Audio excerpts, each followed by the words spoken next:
Ayyee kabajamtoota hordoftoota keenyaa paartii isa jalqabaa keessatti kan nuti ilaalle maakroo ikoonomiksii fi maayikiroo ikoonomiksiin garaagarummaan isaanii maal akka ta'e akkasumas immoo gahee akkamii akka qabanii fi hiika maqaa isaaniitii hanga hojii isaaniitti ilaallee ture jechuudha. Inni har'aa immoo the focus area of macro economics dhuunfaatti dirreewwan inni irratti maakroo ikoonomiksiin xiyyeeffatu kana waliin ilaallu ta'a jechuudha. The first one is the focus area of macroeconomics are aggregate behavior of economy. Akkuma jalqaba ilaalle focus area isaa maalidha jechuudha. The aggregate behavior. Aggregate yommuu jennu for example 1 2 3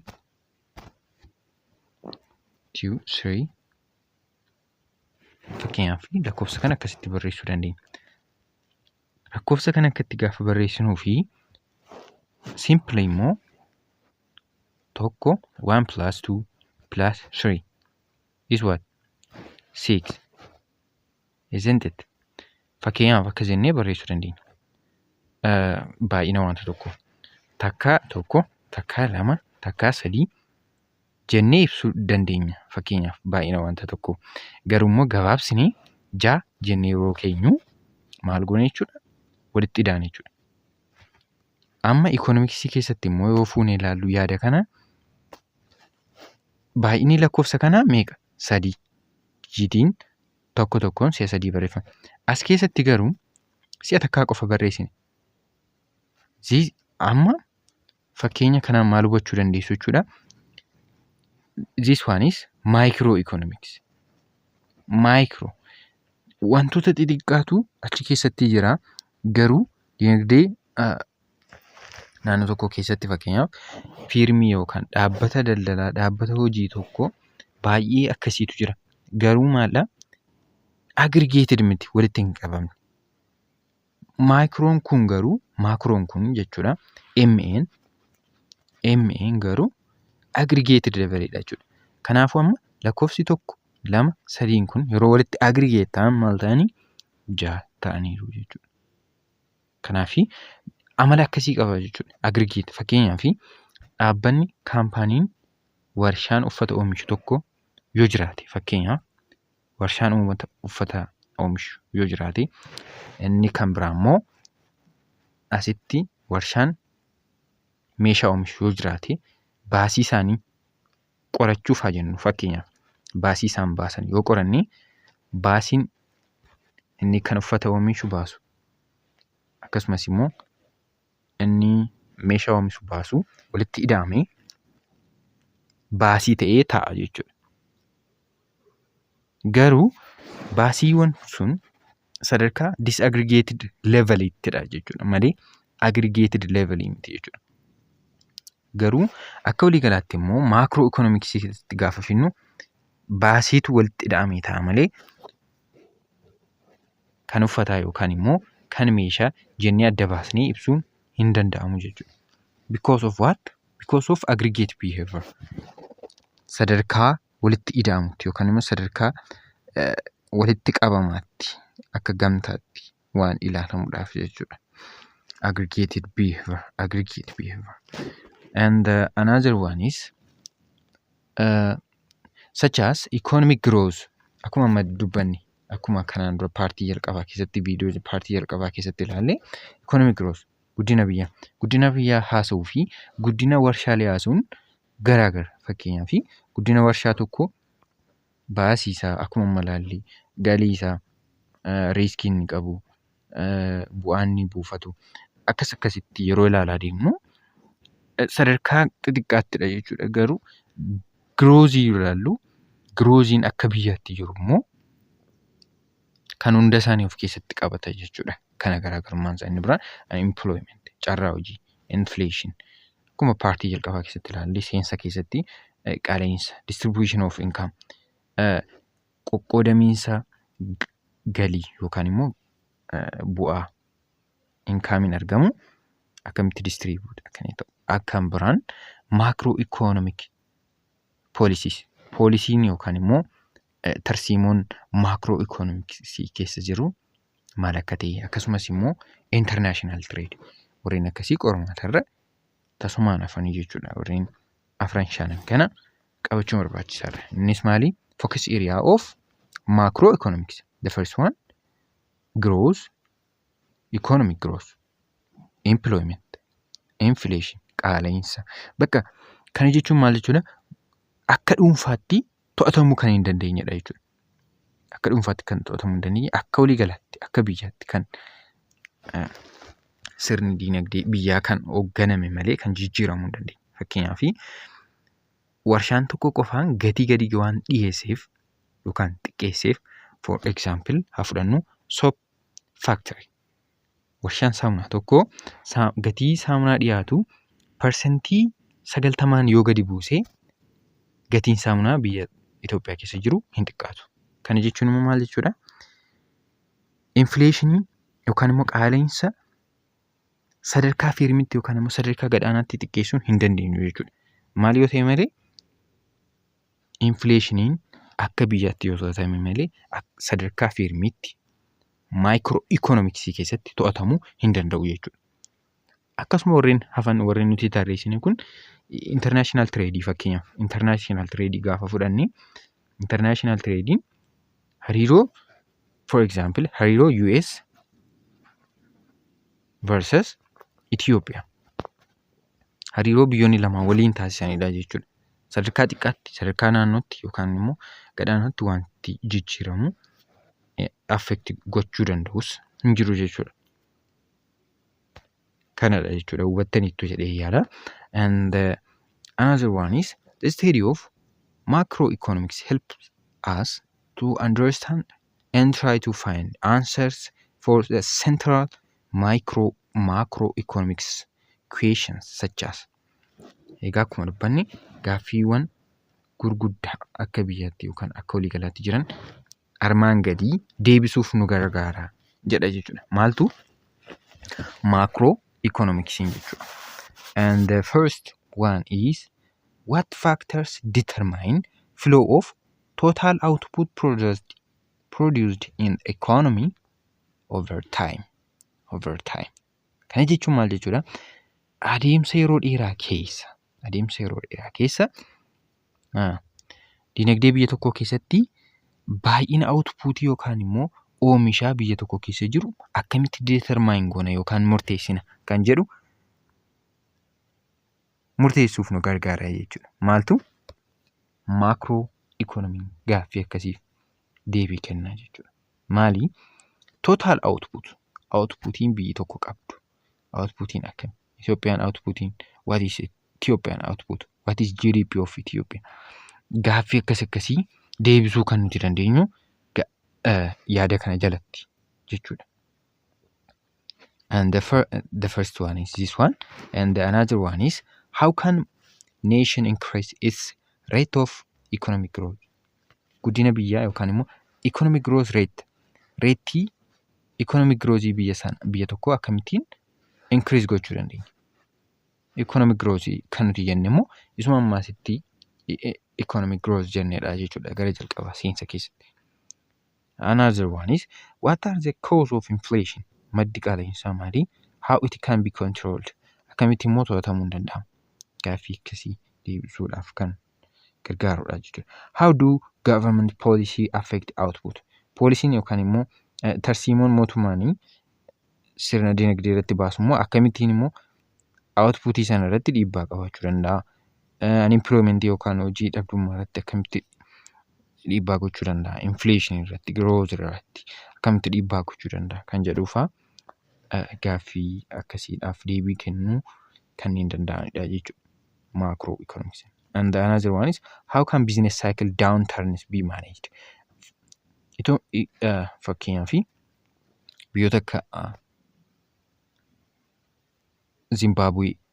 Zimbabwe natti fakkaata. Biyyoonni akkasii fakkeenyaaf bara 2007 naannoo 2007 akka lakkoofsa Awurooppaa hanga 2009tti economic downturn isaan mudatee ture. Yeroo economic downturn isaan mudatu fakkeenyaaf asitti giraafii kanarratti ikoonomiin ol ka'eera. Increase ta'eera jechuudha naannoo kanatti. Asitti peak irra jira jechuudha. Gaara yookaan immoo guddina biyya tokkoo isa dhumaati jechuudha piikiin kun. Maqaa mataa isaanii danda'u. Isaan kana itti deemaa jirra yeroo sana waliin kan laallu ta'a. As kana erga ga'ee booda ikoonomii maachurdi ta'eera jechuudha. Maachurdi ta'eera jechuudha. Yeroo maachurdi ta'u kana immoo naannoo kanatti hin hafu jechuudha. Dirqama daawuntar taasisa jechuudha.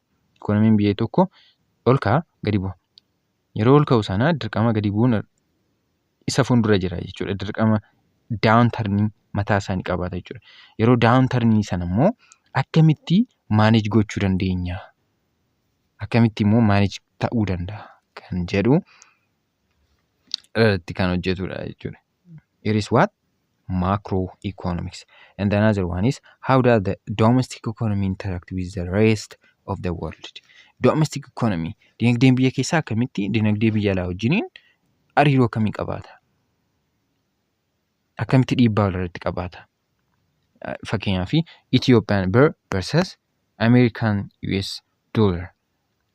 Akkamittiin isaan baalaansii ta'anii deemuu danda'u? Dhiibbaa akkamii walirratti qabaatu kan jedhu irratti qorachuudhaaf baay'ee kan tajaajiludha jechuudha. And these questions are related to macroeconomic goals. Egaa gaaffiiwwanneen kun galma macroeconomic goalsii itti relate kan ta'anidha jechuudha. The goals include achieving economic growth, as we told before, kuma ammaan dura dubbanne, economic growth, full employment, price stability, gatiin wantoota stable ta'u yookaan immoo tasgabbaa'ina gatiiwwanii. And also as well as reducing budget or balance of payment deficit. Kunneen hundumtuu maal akka ta'an waliin kan laaludha.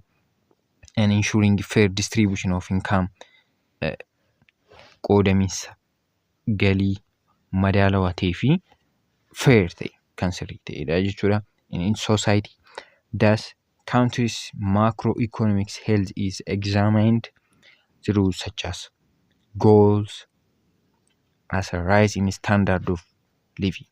Macroeconomic health is examined. Fakkeenyaaf microeconomiin nagaadha jennee dubbachuudhaaf maaltu ta'uu irra jiraata jechuudha. Fakkeenyaaf kun guddina akka biyyaatti jiru yookaan immoo haala dinagdee akka biyyaatti jiru erga ta'e maaltu jijjiirama fiduu qaba jechuudha. Standard living of people. Haala sadarkaa jireenya biyya sanaa irratti dhiibbaa qabaachuutu irra jira jechuudha. Because microeconomicsiin biyya tokko ol ka'aa yoo ta'e biyyi sun immoo haalli jireenya lammiiwwan biyya sana keessa jiraatanii mijataa ta'utu irra jiraata jechuudha. And low unemployment. Low unemploymentiitu uumamuu qaba jechuudha. For example, US yoo fudhannee macroeconomicsiin isaanii yookaan GDP'n isaanii baay'ee ol ka'aa waan ta'eef standard living yookaan immoo sadarkaan jireenya lammiilee biyya sanaa ol ka'aadha jechuudha. Unemploymentiin hin jiru jechuudha. Hojii dhabdummaan hin jiru jechuudha. Low inflation, qaala'insi gad aanaadha jechuudha. Low unemployment. Kanaaf akkasittiin ilaaluu dandeenya jechuudha. The another one is in order to address these goals, galma kana address gochuudhaafi it is necessary to understand microeconomic variables. Egaa galma macroeconomicsii hubachuudhaafi variabiliyoota macroeconomicsii adda baafachuun baay'ee barbaachisaadha jechuudha. Which show the status and trend of the whole economy. Maal kan agarsiisudha? Maal kan agarsiisu? Status and trends of the whole economy. Lakkoofsaa fi trends haala jijjiirama dinagdee haala yeroo irratti kan hundaa'e kan uumamuu danda'an hubachuu irratti xiyyeeffata jechuudha. Fakkeenyaaf such as variable includes gross domestic product, GDP. GDP yeroo jennu GDP kan waggaa tokkoo fakkeenyaaf kan bara dhufu tokko tokkoon adda baasuutu irra jiraata jechuudha. Egaa and another one is gross national product. garaagarummaan isaanii maal akka ta'e wajjin kan ilaallu ta'a jechuudha. GDP'n kan biyya tokko keessatti oomishamu. GDP'n kan dandeettii biyyi sun qabdudha jechuudha. GNP'n hariiroo yookaan immoo bittaaf gurgurtaa biyya alaarraa akkasumas immoo biyya keessaan waliin taasifamu gidduutti kan argamudha jechuudha. Economic growth rate. Kunneen hundumtuu maalidha jechuudha? Macro economic variable jedhamu jechuudha. Economic growth rate, price level rate, and another one is price level gaafa jennu rate of inflation and deflation. Deflation yeroo itti inflate ta'u yeroo ol ka'uu fi yeroo itti gadi bu'u price level jedhama jechuudha. Kun maalidha? Innis macro economic variable dha jechuudha. Inni biraan maal jenne? GDP jennee GNP jennee qormaata irratti warreen akkasii kan dhufanidha jechuudha. Gamanumaan qabachuu dandeessu.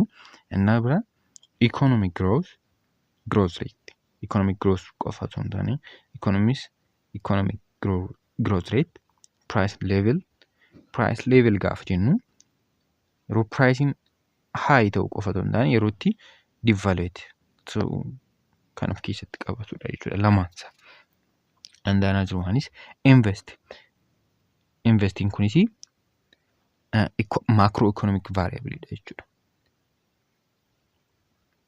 And another one is savings, consumption yeroo jennu consume gochuudhaaf biyya tokko keessatti lammiileen jiraachuudhaaf maal godhu? Consume godhu jechuudha. Consume yeroo godhan immoo macro keessatti malee micro keessatti miti jechuudha. Consumption kan nuti ilaaluu dandeenya. And the another one is government budget. The government budget jechuudha. Baajeta mootummaa ramaduu gaggaatiin kan nuti ilaallu macro keessatti. And another one is variables is the level of employment and unemployment. Total labor force.